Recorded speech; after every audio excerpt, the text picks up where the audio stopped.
அப்ப எடுத்து காட்டித்தீர்களே. ஆனால் இது சரி. மூணாவது என்ன, ஸ்டார்டிங்லயே நீட்டி ஆட்டிக்கொண்டே இருக்கணும். அது ரெண்டுக்கும் எந்த ஆதாரமுமே கிடையாது. இதுக்கு என்ன இருக்குது, ஒரு ஹதீஸ் இருக்கிறது, ஒரு ஹதீஸ் தானே இருக்குதுன்னு கேட்டா அது கூட இல்லப்பா. உனக்கு ஒண்ணுமே இல்லன்னு இருக்கிற மரண ஒரு ஹதீஸ் தானே இருக்குது, ஒரு ஆள் தானே அறிவிச்சிருக்கிறாரு. ஒரு ஆள் அறிவிக்காத நீனா உண்டாக்கி செய்யறது நல்லதா?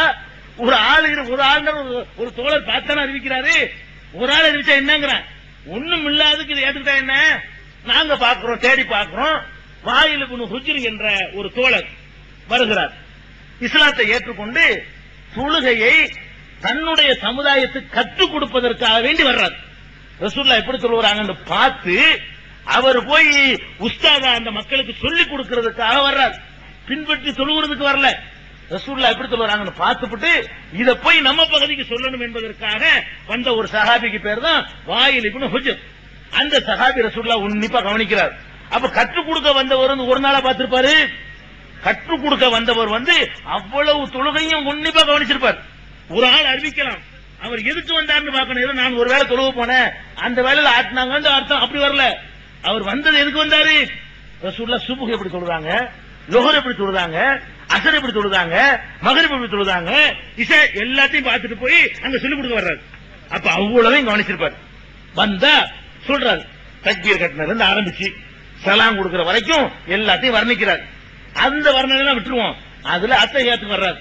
அத்தஹியாத்துக்கு வரும்பொழுது நபி ஸல்லல்லாஹு அலைஹி வஸல்லம் அவர்கள் தம்முடைய இடது கையை இடது தொடையில் வைத்தார்கள், வலது கையை வலது தொடையில் வைத்தார்கள், ஆட்காட்டி விரலை நீட்டினார்கள், அசைத்துக் கொண்டே இருந்ததை நான் பார்த்தேன்.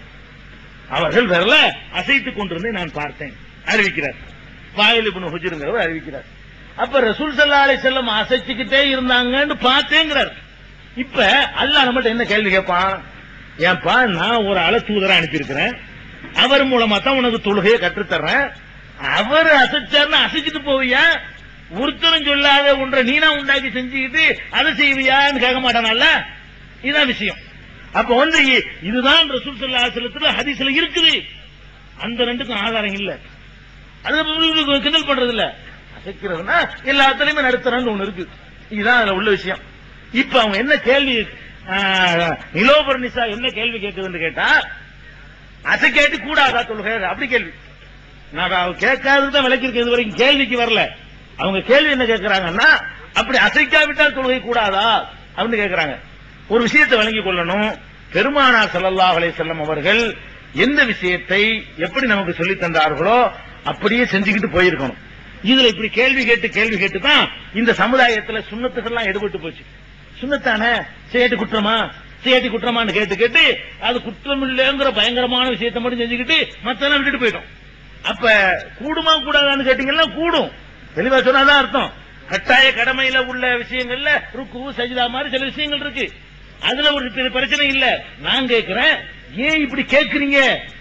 அல்லாஹ்வுடைய ரசூல் ஒன்றை செய்திருக்கிறார்கள்னா உலகத்துக்கு மனுஷனுக்கு பயந்துகிட்டு ஏன் விடுறீங்க? வாய்ப்பு இல்ல, வசதி இல்லன்னு விடுறதாவது அல்லாஹ் மனுஷனுக்கு போயிடலாம்.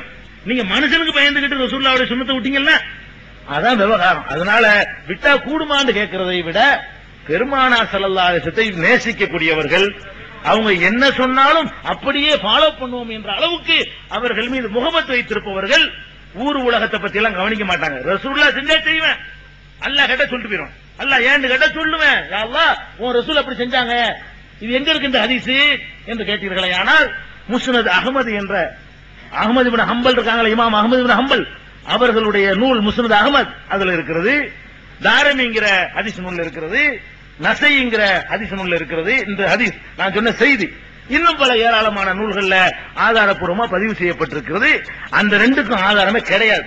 அப்ப ஆதாரமே இல்லாத செய்யறது நல்லதா, ஆதாரத்தோடு உள்ளது செய்யறதா? ஒருவரே செஞ்சிருக்கட்டும், ஒரே ஆளே சொல்லி இருக்கட்டும், இதுதான் கேள்வி. சரி, அடுத்து 6 ஆண்கள் பகுதி 6 யாருமே இல்லையா? வாங்கம்மா, டோக்கன் வாங்கணும், கொஞ்சம் முன்னாடி வந்து உட்கார்ந்துருங்கம்மா, டைம் வேஸ்ட் ஆகாம இருக்கும். வாங்க.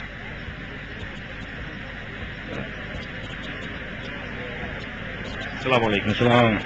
எப்ப ஜஃபருல்லா அரசர் குலம், நானும் தௌஹீத் இதுல எல்லாத்தையும் கேசட்ல மலேசியாவில் இருக்கேன், எல்லாம் பார்த்து நிறைய பார்த்திருக்கோம். அதுல சில நிறைய மாற்றங்கள் ஏற்படுத்தியிருக்கோம். அதாவது உங்களுடைய இஸ்லாம் ஒரு இனிய மார்க்கம் நிகழ்ச்சியில உங்கள்ட்ட மாற்று மதத்துக்காக கேள்வி கேட்டிருக்காங்க. அது மாதிரி ஹஜ்ஜி ஏன் இவ்வளவு செலவு பண்ணி செய்யணும், அதை இங்க செஞ்சா என்ன, அதுக்கு பல லட்சக்கணக்கான ரூபாய் செலவாகுது அப்படின்ட்டு கேட்டாங்க. ஹஜ்ஜி என்பது நம்மளுக்கு ஒரு முக்கியமான ஒரு கடமை. அதுக்கு நீங்க விளக்கம் அளிக்க போகும்போது அது ஒரு சர்வதேச தீண்டாமை ஒழிப்பு மாநாடு, எல்லாரும் ஒன்னா சேர்ந்து ஏழை பணக்காரன் இல்லாம குட்டை நெட்டை வெள்ளை கருப்பு இல்லாம எல்லாம் ஒன்னா சேர்ந்து செய்யற ஒரு நிகழ்ச்சி அப்படின்னு சொன்னீங்க. சாதாரணமா இது எல்லா பள்ளியாசலுமே நடக்கிற ஒன்றுதான். சர்வதேச மாநாடு மட்டும்தானா அது, இல்ல இது சர்வதேச மாநாடு மட்டும்தானா, இல்ல உண்மையில அதுக்கு வேற எதுவும் காரணங்கள், அதாவது அல்லாஹ் நிச்சயமா ஒன்னு செய்ய சொன்னா அது முக்கியமான காரணம் இருக்கும். அப்படியா இருந்துச்சுன்னா தயவுசெய்து நீங்க அதை விளக்கணும். அதாவது ஒரு கேட்டதை ஒட்டி உங்களுக்கு சில செய்திகளை சொல்லிடணும். இந்த இஸ்லாம் ஒரு இனிய மார்க்கம் ஒளிபரப்புறோம்ல, ஒளிபரப்புறத அவ்வளவுதான் நீங்க நினைச்சுக்கிற கூடாது. நாம் டிவியில் ஒளிபரப்புவதற்காக வேண்டி பல விஷயங்களை வெட்டிடுவோம். ஏன்னா பெரிய செலவழித்து என்ன செய்யறோம், அதை ஒளிபரப்புறோம். நம்ம வெட்டாட்டாலும் அவங்க வெட்டிடுவாங்கன்றது அதை நம்ம வெட்டிவிடுவோம். அதாவது டிவியில் ஒளிபரப்புறோம், டிவிக்குன்னு சில கொள்கை கோட்பாடு வச்சிருப்பாங்க, பாலிசி வச்சிருப்பாங்க. எடிட் பண்றோங்கிற பேர்ல உதாரணமா ஒரு ஜிஹாதுன்னு ஒருத்தர் கேள்வி கேட்பாரு, இப்படியே நம்ம சொல்லியிருப்போம், ஜிஹாதுங்கிற வார்த்தை வெட்டுருவாங்க. நம்ம என்ன பண்ண வேண்டியிருக்கு, சில கேள்விகளுக்கு நிகழ்ச்சியில கேட்டிருப்பாங்க, டிவியில கொடுத்துருக்க மாட்டோம், சிலது குறைச்சு கொடுப்போம். அப்ப அந்த மாதிரியான அடிப்படையில் சில விஷயங்கள் ஒரு 4 ஊர்ல கேட்டிருப்பாங்க. ஒரு ஊர்ல கேட்டதுல ஒரு கோணத்துல சொல்லி போட்டிருப்போம். இன்னொரு ஊர்ல கேட்கும் பொழுது எந்த கோணம் சொல்லாம இருக்குதோ அதை மட்டும் எடுத்து போடுவோம் டிவியில ஒளிபரப்புறது. அப்ப டிவியில அந்த ஒளிபரப்பினை மட்டும் வைத்துக் கொண்டு அவ்வளவுதான் சொன்னோம் நீங்க நினைச்சிடக்கூடாது. இன்னைக்கு கூட நீங்க பார்த்திருப்பீங்க, குடும்ப கட்டுப்பாடை பற்றி ஒரு கேள்வி கேட்டாங்க, அதனுடைய பதில நம்ம போட்டோம். அதுல நிறைய விஷயங்கள் வெட்டியாச்சு, நம்மளே வெட்டி தான் போட்டோம். என்ன வெட்டணும், வாஜ்பாயில இருந்து ஆரம்பிச்சு அவர் கல்யாணம் பண்ணாம இருக்காரு, அவர் இன்னைக்கு பிரதமர் உட்கார்ந்துட்டு இருக்காரு, அவர் பாப்பா ஒரு குடும்ப கட்டுப்பாடு பண்ணியிருந்தா ஒரு வாஜ்பாய் கிடைச்சிருப்பாரா, இப்படி எல்லாம் நம்ம சொன்னோம். இதெல்லாம் நம்ம போட்டு வெட்டி போடுவாங்க. அந்த குடும்ப கட்டுப்பாடு சம்பந்தமா உள்ளதுக்கு நிறைய சான்றுகளை சொல்லும் பொழுது அதுல டிவியில பாக்குறீங்களே அவ்வளவுதான் நினைச்சுக்கிற கூடாது. நேரடியா நிகழ்ச்சியில வந்தவங்களுக்கு தெரியும் அதை விட கூட விஷயங்கள் சொல்லியிருப்போம்னு சொல்லி. அதனால இந்த ஹஜ்ஜை பொறுத்த வரைக்கும் வேற எல்லா காரணத்தையும் சொல்லியிருக்கிறோம். ஹஜ்ஜிங்கிறது இப்ராஹிம் அலைஹிஸ்ஸலாத்தினுடைய தியாகத்தை போட்டு அந்த கல்லறிகிறதுல இருந்து அவருடைய தியாகத்தை போற்றுவதில் இருந்து உலகத்திலே முதல் கட்டப்பட்ட ஒரு ஆலயத்துக்கு மனிதன் வரணும், அதான் முதல்ல கட்டப்பட்ட ஆலயம்னு குர்ஆன் சொல்லுது. இப்படியான பல காரணங்களையும் நேரடியாக நம்ம அதுல அந்த நிகழ்ச்சியில கலந்து கொண்டாங்க இல்லையா, எடிட் பண்ணாத கேசட்ல உங்களுக்கு முழுசா இருக்கும். அது மட்டும் காரணம் இல்ல, ஒரு அந்த மக்களுக்கு டிவியில சொல்வதற்கு இது போதும், அவர்கள் தானே பாக்குறாங்க என்பதற்காக வெட்டப்பட்டது தானே தவிர அது எல்லா காரணத்தையும் சொல்லியிருக்கணும். அது மட்டும் நினைச்சுக்க கூடாது. எடிட் பண்ணாத கேசட்ல எல்லா காரணமும் சொல்லியிருக்கணும். இருக்கு அதான் முதல்ல கட்டப்பட்ட ஆலயம், இப்ராஹிம் நபியுடைய தியாகம். அல்லாஹ் சொன்னாண்ட உடனே ஊரு இல்லாத ஒரு பாலைவனத்துல கொண்டு பொண்டாட்டி பிள்ளை எல்லாம் போட்டுவிட்டு அந்த அம்மா சபா மர்வாவோட ஓடுச்சு, நம்மளே எல்லாம் ஓட சொல்றான். ஒரு தியாகம். சைத்தான் நம்ம பார்க்கவே இல்லை, கல்ல எரிங்கிறான் அல்லாஹ். சைத்தான் ஒவ்வொன்றுக்கும் ஒரு தத்துவம் இருக்கு, ஒவ்வொன்றுக்கும் ஒரு காரணம் இருக்கு.